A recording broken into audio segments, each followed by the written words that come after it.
pour aller voir le frère afin de nettoyer la salle.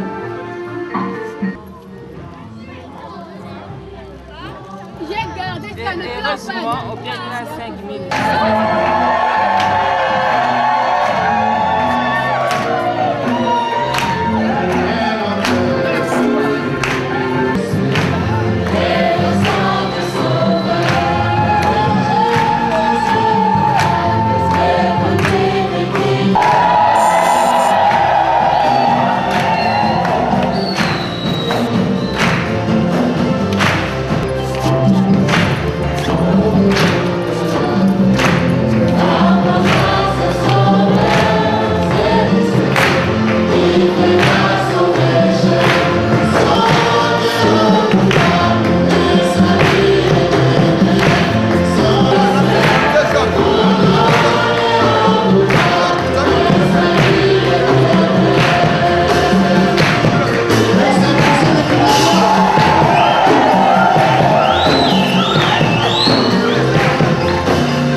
Sont là, qu'ils sortent pour aller prendre la sœur.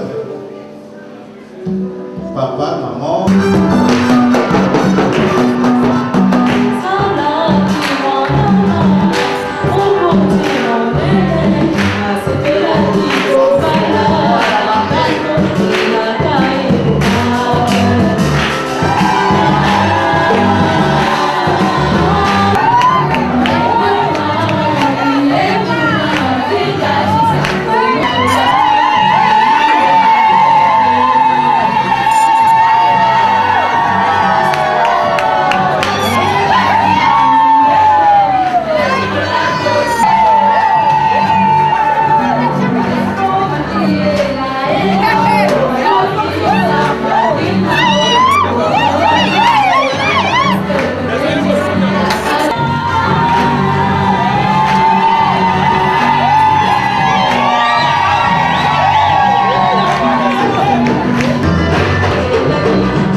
deux couples qui vont être mariés ici. Et il l'amena vers l'homme. Et l'homme dit, voici cette fois-ci. Enfin, cette fois-ci, celle qui est os de mes os et chair de ma chair. On l'appellera femme parce qu'elle a été prise de l'homme. C'est pourquoi l'homme quittera son père et sa mère et s'attachera à sa femme. Et ils deviendront une seule chair. Seigneur Jésus, nous venons humblement de votre trône de grâce. Connaissons que tout ce que nous allons faire ici, si toi tu n'es pas, ça sera une cérémonie vaine. Puisqu'il est dit dans ta parole, si l'Éternel ne garde une ville, ceux qui la gardent en vain. Et si l'Éternel ne bâtisse une maison, ceux qui la bâtissent en vain. Voilà pourquoi, Père, nous te demandons afin que tu sois l'alpha et l'oméga de cette cérémonie. Dans le nom de Jésus-Christ. Amen. Et avant que Dieu ne puisse former une femme,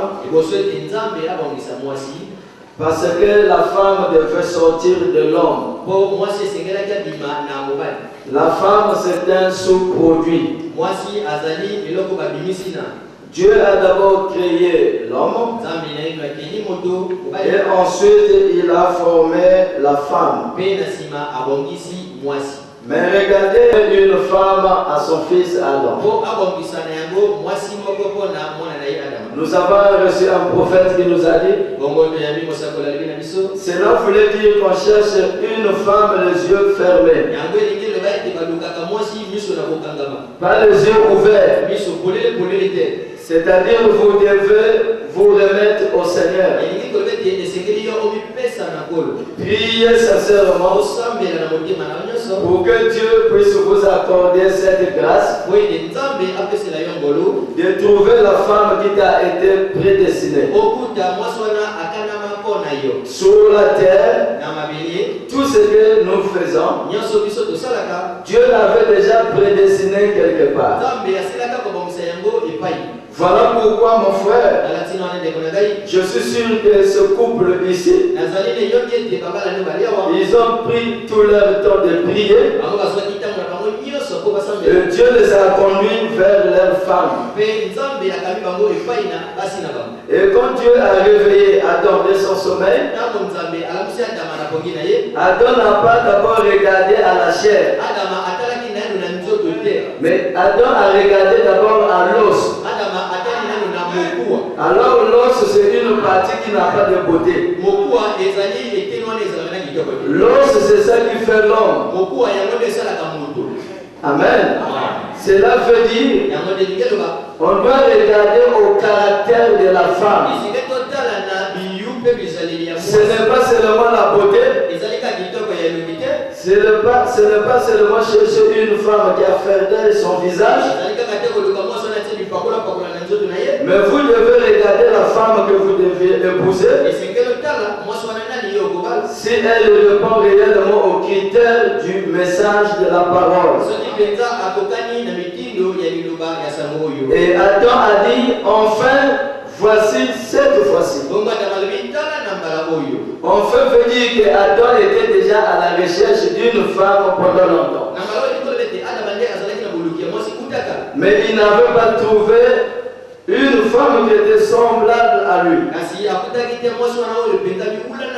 Même le serpent ancien qui est écrit ici dans la Bible était proche de l'homme. Le serpent ancien, la Bible dit qu'il avait des pieds, il marchait et il parlait. Mais quand Adam a regardé, ce n'était pas semblable à lui. Quelqu'un dit Amen. Mais quand Adam a vu Ève venir, Adam a dit enfin j'ai trouvé. Et je crois que c'est la même chose pour ces deux frères ici. Amen. Ils ont dit enfin nous avons trouvé. Est-ce que c'est ce que vous avez dit? Et si vous l'avez trouvé, alors vous êtes les hommes les plus aimés de la terre aujourd'hui. Aujourd'hui c'est votre jour J. Pour moi c'était en 2006. Mais aujourd'hui c'est votre jour J. Alors dans le mariage, l'homme a le droit envers sa femme. Quelqu'un dit Amen? L'homme a le droit envers sa femme. Écoutez l'apôtre Paul nous dit dans 1 Corinthiens 7. Pour ce qui concerne les choses dont vous m'avez écrit,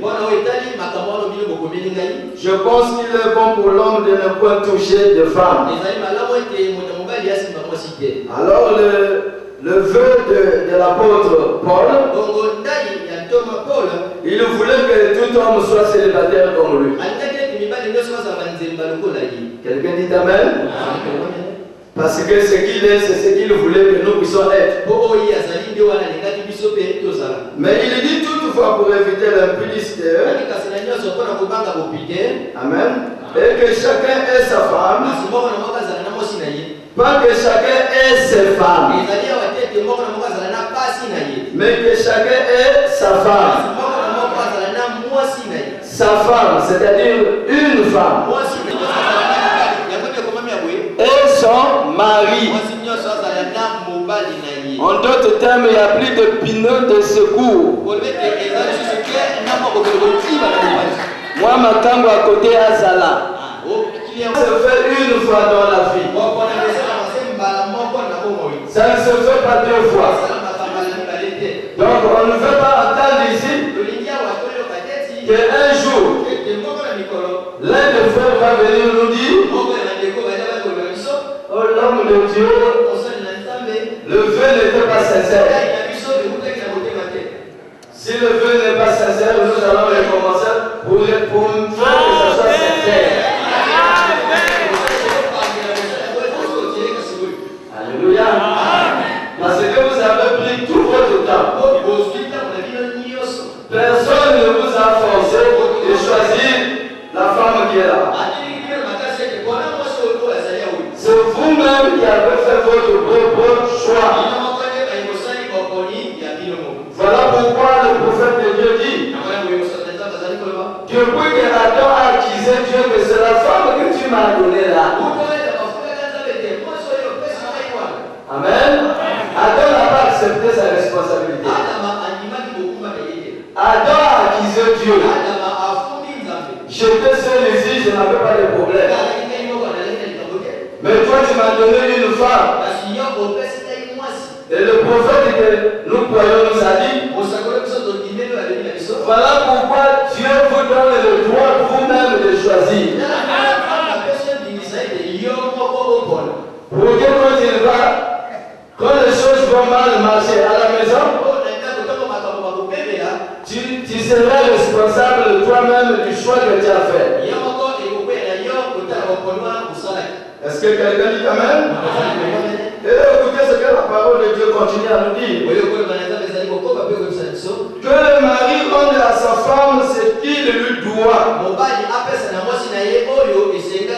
Et que la femme agisse de même envers son mari. Moi, je ne prépare pas ici. Moi, je ne prépare pas. Amen. Moi, je ne lave pas les habits. Je peux chercher quelqu'un d'autre venir me laver les habits à la maison. Amen. Amen. Le mariage ne s'arrête pas là. Libala et celui qui a kawanate. Nalambe la kayote. Moi je te prépare pas. Nasoko la kabilambate. Amen. Amen. Et écoutez ce que la Bible dit. La femme, que le mari rende à la femme, à sa femme, c'est qui le doit. Et que la femme le même envers son mari. Quelqu'un dit Amen. Je sais que je ne veux pas rentrer un peu en profondeur là. Maintenant, écoutez ce que l'apôtre Paul continue à dire au verset 32. Or, je voudrais que vous fissiez sans inquiétude, s'inquiète aux choses dites Seigneur. Point. Celui qui n'est pas marié s'inquiète des choses, dit Seigneur, des moyens de plaire au Seigneur. Et celui qui est marié s'inquiète des choses du monde. Des moyens de plaire à sa femme. C'est pas tous les jours la parole. C'est la parole. La parole. La parole. Amen.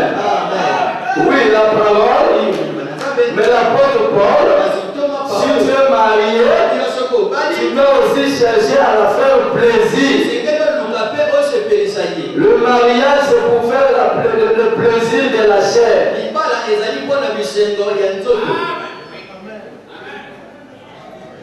Dis Amen. Donc si tu es malade, il faut déjà te faire soigner avant d'aller au mariage. Ne dites pas non frère. La parole frère. C'est Dieu trop charnel. Mais pourquoi tu es venu me marier?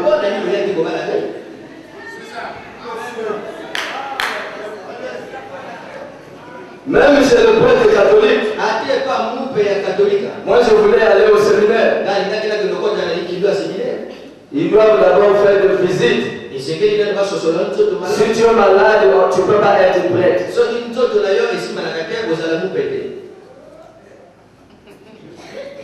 Amen. Amen. Donc à compter d'aujourd'hui, vous devez savoir ce que vous faites. Si vous voulez être plus spirituel, il fallait ne pas se marier. Mais quand vous vous engagez au mariage, vous avez le droit l'un à l'autre. Et la femme doit être soumise dans le foyer. La soumission. Aux États-Unis, quand le maire célèbre le mariage, la femme est debout. C'est l'homme qui prend l'alliance. La femme est debout. Le mari doit s'agenouiller pour faire porter l'alliance. Si c'est moi, je n'accepterai pas que mon frère puisse s'agenouiller devant sa femme. Et c'est là que tout commence. C'est la femme qui est le maître dans la maison. Amen. En cas de problème, c'est la femme qui prend le téléphone, va appeler la police. La police arrive. C'est ta propre maison et pour toi que tu as acheté. La police va demander à la femme, qu'est-ce que vous voulez, madame? Je ne veux plus de cet homme. La police va dire à ce monsieur, monsieur, prenez tout ce que vous avez sauté. Ce n'est plus l'homme qui chasse la femme, mais c'est la femme qui chasse l'homme. Mais je ne vous encourage pas de chasser. Hein? Mais je veux seulement montrer que le mari doit avoir sa place dans le foyer. Vous devez Vous devez dominer sur votre femme avec l'amour, pas la dictature. Nous n'aimons pas les Hitler ici. Comme disait une femme, mon mari, chaque fois qu'il amène sa Bible, c'est que j'ai commis une erreur. C'est toujours femme, soyez soumis. C'est l'unique verset que son mari connaît dans la Bible. Est-ce qu'on peut dire Amen? Est-ce qu'on peut acclamer le Seigneur Jésus?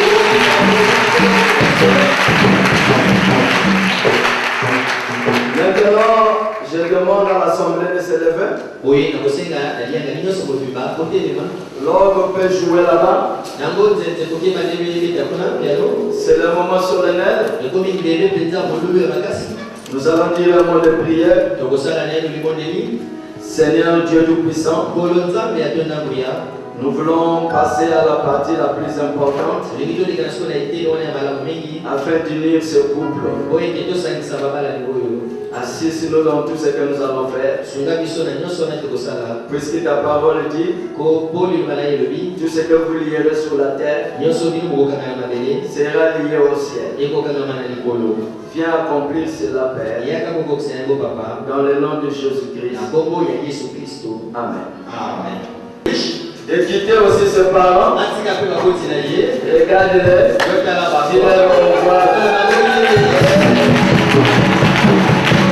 Ça, c'est déjà le serviteur de Dieu qui est debout.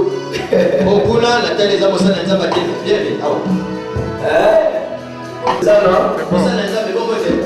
Donc, on n'a pas de problème. Ils savent que l'enfant est maintenant libre. Du frère Brice, il y a des Brice. Passe au deuxième frère. Frère Ulrich. À qui demanderai-je pour donner cette femme à cet homme pour être son épouse? À qui demanderai-je? À moi, son père.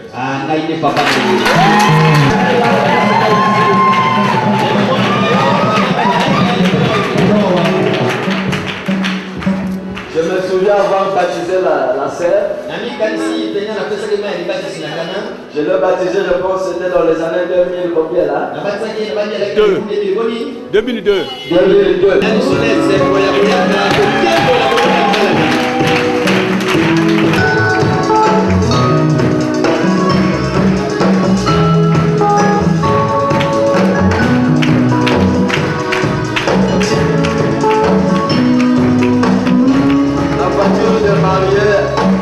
Celui qui conduisait la voiture de mariée a décidé de placer cela.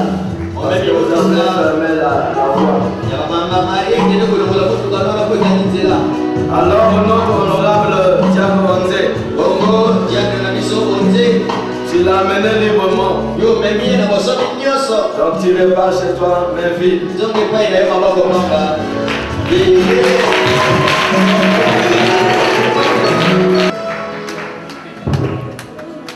Chers bien-aimés,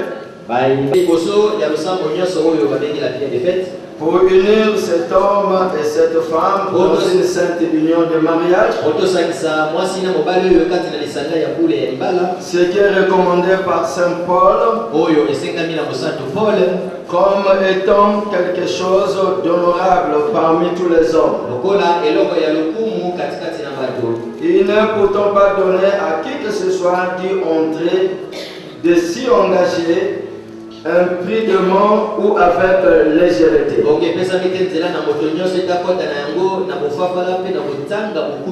Mais judicieusement, raisonnablement, dans la crainte de Dieu. Dans cette sainte cérémonie, ces deux personnes ici présentes, ici nous avons 4 personnes présentes, sont venues pour être unies.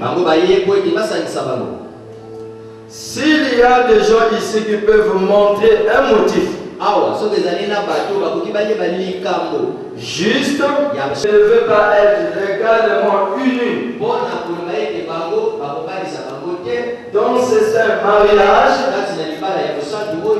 qu'ils le disent maintenant. Sinon, à partir de cet instant,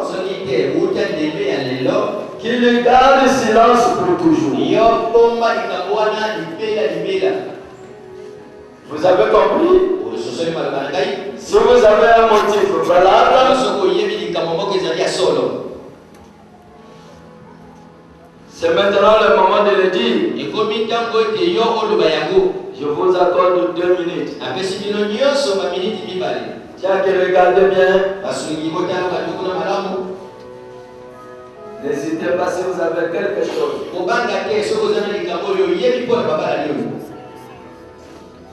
Non, c'est pour moi qui n'est pas là.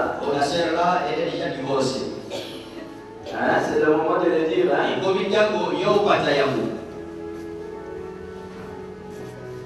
Ok, il n'y a personne. Cela veut dire que vous devez vous taire pour tout.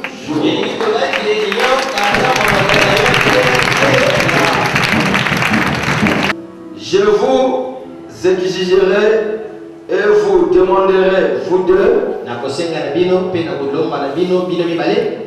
vous deux ici, vous deux ici, comme vous répondrez sûrement au jour du jugement, lorsque les secrets de tous les cœurs seront dévoilés, que si l'un d'entre vous connaît un quelconque empêchement pour lequel vous ne devez pas être légalement unis ensemble dans ce mariage, confessez cela maintenant.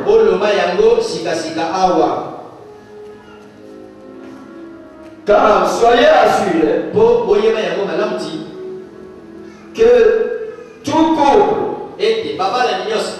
qui est uni autrement que le permet la parole de Dieu, leur mariage n'est pas légal. Mais voyons que vous avez durement réfléchi à cette responsabilité sacrée que vous êtes sur le point d'assumer, alors que vous vous êtes préparé pour y entrer. Vous y engagez respectueusement, avec discernement, raisonnablement et dans la crainte de Dieu.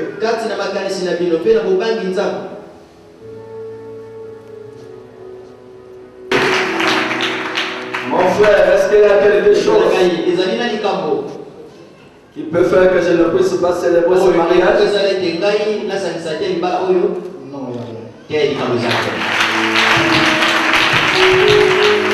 Ma sœur, est-ce qu'il y a quelque chose qui empêche que je puisse célébrer le mariage?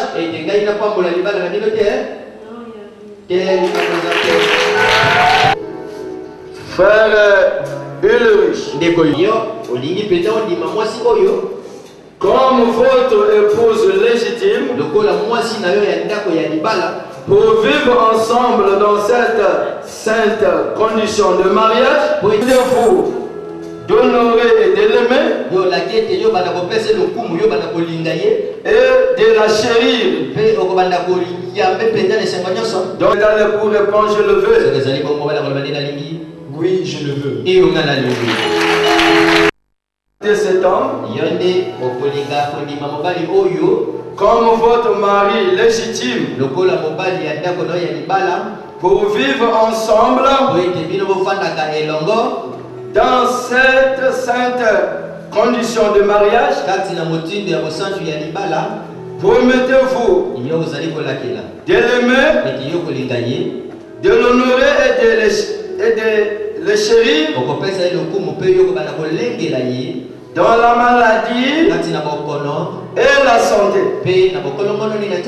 Et promettez-vous d'abandonner tous les autres hommes et de vous attacher uniquement à lui, aussi longtemps que vous vivez tous deux ensemble. Si c'est le cas, la femme dit je le veux. Oui, je le veux. On commence ici.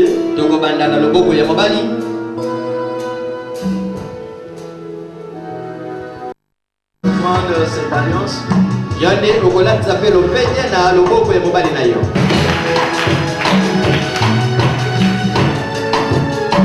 Dieu Tout-Puissant, l'auteur de la vie éternelle et donateur. Ah, c'est parfait. Alors l'homme prend l'anneau. Tu fais porter sur ta femme.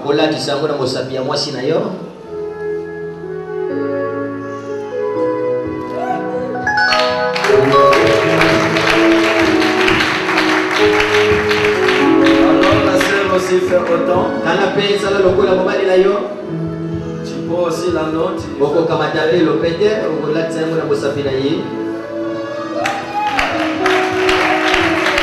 Je vais faire la prière bénie du prophète.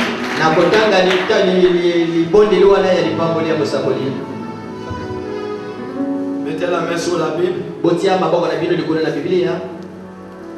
Dieu Tout-Puissant, le grand créateur de toutes choses, l'auteur de la vie éternelle et donateur de tout don excellent.